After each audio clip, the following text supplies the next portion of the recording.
कसले वर्षायो स्कुले विद्यार्थीको टाउकोमा गोली बीबीसी को विशेष खुलासा Nepal, September 8th, 2025. On the streets of Kathmandu, मलाई अझै लाग्दैन कि ऊ गयो मेरो मनमा ऊ अझै स्कुलकै पोसाकमा छ ऊ झोला हल्लाउँदै घर फर्कनेछ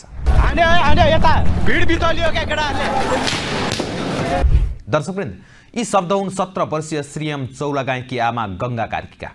जो आज पनि आफ्नो छोराको बाटो हेरेर बसिरहेका छिन्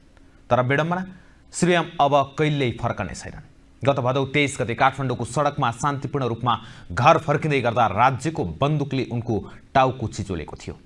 नेपालको इतिहासमै राज्यले आफ्नै युवा पुस्तालाई शत्रु जस्तो व्यवहार गरेको त्यो कालो दिन अर्थात् भदौ 23 र 24 गतेको जेन्जी आन्दोलन जहाँ 77 जना नेपालीले ज्यान गुमाए सरकार ढल्यो नयाँ प्रधानमन्त्री आए तर न्याय अझै आएन आज हामी विश्वविख्यात सञ्चार माध्यम बीबीसीले भर्खरै सार्वजनिक गरेको 42 मिनट लामो अनुसन्धानात्मक डकुमेन्ट्री सुट लाइक इनिमिजको आधारमा त्यो दिनको डरलाग्दो सत्यको पर्दाफास गर्नेछौँ 4000 भन्दा बढी भिडियो र प्रहरीको लिक भएको गोप्य रेडियो संवादले के प्रमाणित गरेको छ भने निहत्था युवाहरूमाथि गोली चलाउने आदेश माथिबाटै आएको थियो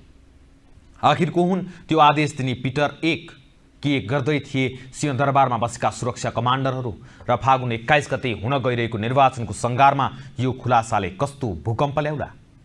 दर्शकवृन्द बीबीसीको अनुसन्धानले बाहिर ल्याएको सबैभन्दा ठूलो प्रमाण हो प्रहरीको लिक भएको आन्तरिक रेडियो लग भदौ 23 गते दिउँसो 12:40 जाँदा रेडियो सेटमा एउटा आवाज गुन्जिन्छ कल साइन थियो पिटर 1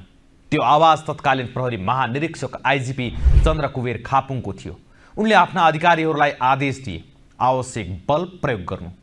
बीबीसीका अनुसार यो आदेश त्यति बेला दिइयो जति बेला कर्फ्यू लागेको जम्मा 10 मिनेट मात्रै भएको थियो स्थलगत कमान्डरहरू अत्तालिँदै पटक पटक गोली चलाउने अनुमति मागिरहेका थिए तर अचम्मको कुरा के छ भने सडकमा युवाहरूको रगत बगिरहँदा सुरक्षा निकायका उच्च अधिकारीहरू कहाँ थियो थाहा छ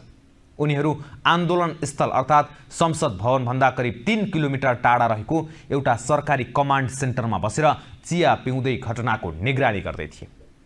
त्यहाँ नेपाल प्रहरी सशस्त्र प्रहरी नेपाली सेना र गुप्तचर निकायका उच्च पदस्थ अधिकारीहरू थिए तर बीबीसीको रिपोर्टले राज्य संयन्त्रको यस्तो चरम लाचारीपन देखाएको छ कि सुन्दा तपाईलाई पनि रिस उठ्छ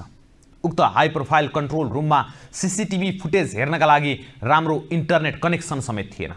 टिभी स्क्रिन त थियो तर इन्टरनेट नचलेपछि फिल्डमा के भइरहेको छ भनेर कमान्डरहरूले देख्नै पाएनन् यही अन्यल र अन्धकारका बीच फिल्डमा आत्तिएका प्रहरीहरूलाई माथिबाट बल प्रयोगको आदेश दियो जसको परिणामस्वरूप काठमाडौँको सडक रगतले भिज्यो बीबीसीले कर्फ्यू पछिका 6